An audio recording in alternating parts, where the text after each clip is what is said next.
Hello students, कैसे हैं आप सभी। आशा करती हूँ कि बहुत अच्छे होंगे। आज हम आपके लिए एक कविता लेके आए हैं और हमारी कविता का नाम है हार की जीत। ये चैप्टर हमारा आज हम आपको समझाएंगे। ये चैप्टर आपने ज़रूर पढ़ा होगा बहुत बार, ये थर्ड फोर्थ फिफ्थ इन सब क्लासों में आता है, वो आज हम आपको समझाएंगे। चलिए हम शुरू करते हैं। अब बाबा भारती को अपने घोड़े, यानी एक बाबा भारती हैं, उनको अपने घोड़े को देखकर, उनका एक घोड़ा है उसे देखकर वही आनंद प्राप्त होता था जो एक माँ को अपने बेटे और किसान को अपने लहराते हुए खेत को देखकर प्राप्त होता है। यानी एक बाबा है बाबा भारती का एक घोड़ा है, उन्हें अपने घोड़े को वही देखकर आनंद प्राप्त होता है, वही आनंद प्राप्त होता है देखकर जो एक माँ को अपने बेटे को देखकर प्राप्त होता है, या एक किसान को अपने लहराते हुए खेत को देखकर प्राप्त होता है। चलिए आगे पढ़ते हैं। बाबा भारती अपने घोड़े को सुल्तान सुल्तान कहकर पुकारते थे। यानी जो बाबा भारती जी का घोड़ा था, बाबा भारती जी का जो घोड़ा था उसे वे सुल्तान कहकर पुकारते थे। वे उसकी देखभाल स्वयं करते थे। जो उसकी देखभाल यानी जो उसके आसपास रहना, उसके आसपास रहना, उसे देखना, उसकी जो वो थी देखभाल, वो स्वयं करते थे।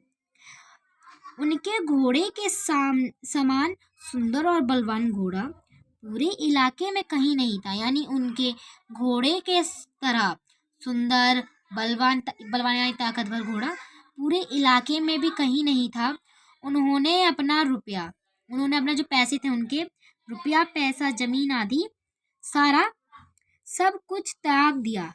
यानी जो उनके पैसे थे, रुपए थे, सब कुछ त्याग दिया, यानी उन्हें त्याग दिया।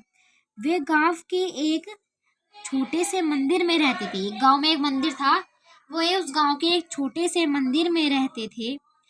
वे अपना पूरा समय पूजा पाठ और घोड़े की सेवा में बिताते थे।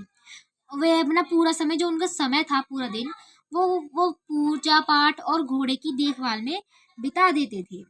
वे घोड़े की चाल पर लट्टू थे।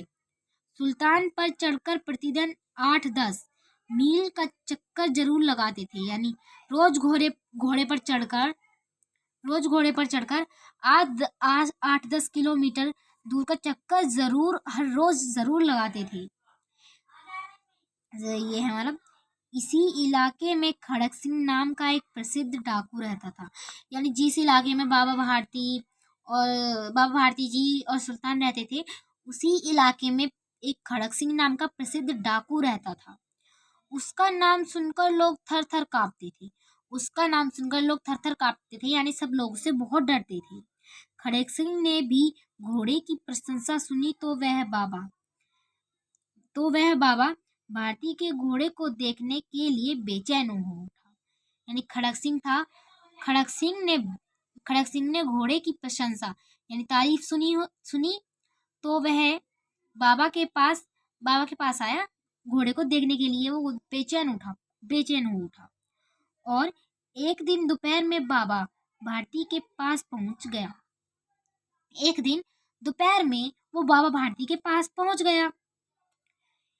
और फिर बाबा भारती ने पूछा, खड़क सिंह क्या हाल है? यानी कैसे हो तुम? क्यों इधर कैसे आ गए? इधर तुम्हारा आना कैसे हुआ? आपके बाबा मतलब खड़क सिंह ने कहा, आपके घोड़े सुल्तान की चाह इधर खींच लाए। यानी आपके घोड़े की जो प्रशंसा थी उसके लिए वो बेचैन हो उठा, तो उसे बाबा भारती के घोड़े की चाह इधर खींच लाई। बहुत प्रशंसा सुनी है उसकी, सुना है देखने में बहुत सुंदर है। खड़क सिंह ने उत्तर दिया। खड़क सिंह ने ऐसा कहा कि सुना है कि देखने में बहुत सुंदर है, जो आपका घोड़ा है वो देखने में बहुत ही सुंदर है। बाबा भारती खड़क सिंह को लेकर अस्तबल में पहुंचे। बाबा भारती जो थे, अस्तबल यानी घोड़े की रहने की जगह उसे अस्तबल कहते हैं। बाबा भारती उसे अस्तबल में लेके पहुंचे। बाबा भारती ने घोड़ा दिखाया। बाबा भारती ने खड़क सिंह को दिखाया घोड़ा, तो खड़क सिंह उसे आश्चर्य से देखता रहा। खड़क सिंह जो था उसे आश्चर्य से देख रह गया, आश्चर्य से देखता ही रह गया। उसने अपने जीवन में ऐसा सुंदर घोड़ा कभी ना देखा था। यानी उसने इतना सुंदर घोड़ा, इतना बलवान बलवान ऐसा घोड़ा उसने अपने जीवन में कभी भी नहीं देखा था।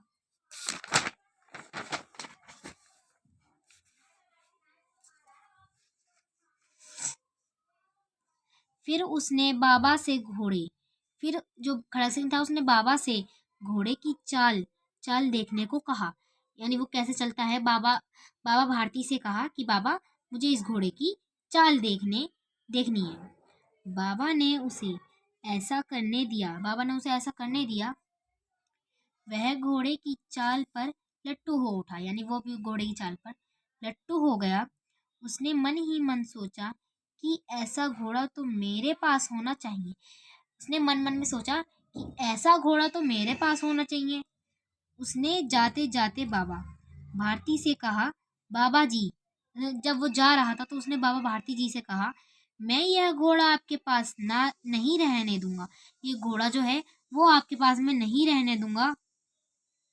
यह सुनकर बाबा भारती डर गए कि ये क्या बोल रहा है खड़क सिंह। अब उनकी रात की नींद उड़ गई। अब जो उन्हें रात में नींद नहीं आती थी, वे रात दिन अस्तबल में रखवाली करने लगे। परंतु कई महीने बीतने के बाद जब खड़क सिंह नहीं आया, यानी बहुत महीने बीत गए फिर भी खड़क